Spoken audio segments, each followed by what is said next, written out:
एक गुरुवार अपने शिष्य के अत्यधिक विकास से बहुत ही खुश थे। उन्हें लगा कि अब शिष्य का मार्गदर्शन करने की कोई जरूरत नहीं है, इसलिए उस शिष्य को एक नदी किनारे बनी अपनी छोटी सी कुटिया में छोड़कर निकल पड़े।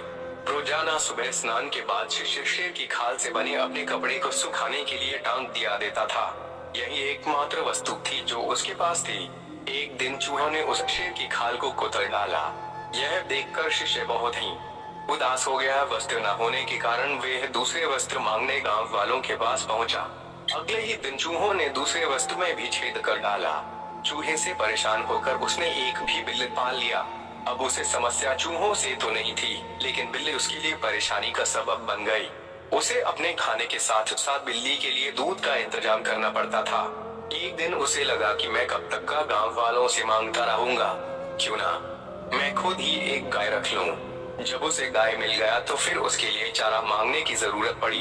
उसे लगा कि झोपड़ी में चारों ओर घास से इसका काम चल जाएगा, लेकिन इसमें उसके सामने गाय को चराने की समस्या खड़ी हो गई। गाय को चराने के चक्कर में उसे ध्यान के लिए पूरा वक्त नहीं मिल पा रहा था, इसलिए इस काम के लिए उसने आदमी रख लिया।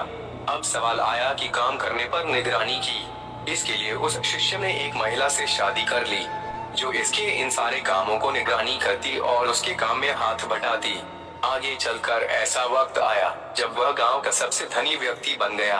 कई सालों के बाद अचानक एक दिन गुरुजी उस गांव में पहुंचे। सब कुछ बदला हुआ देखकर वे दंग रह गए। उन्होंने देखा कि जहां कभी कुटिया हुआ करती थी, वहां आज एक आलीशान इमारत खड़ी है।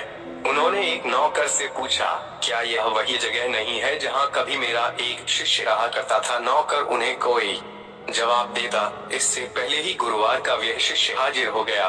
गुरुवार ने उसे पूछा, वत्स, आखिर ये सब क्या है? इस पर शिष्य ने कहा, आपको विश्वास नहीं हो रहा है ना? लेकिन मेरे पास सिवाय इसके कोई दूसरा तरीका नहीं था कि मैं शेर की खाल को हटा देता।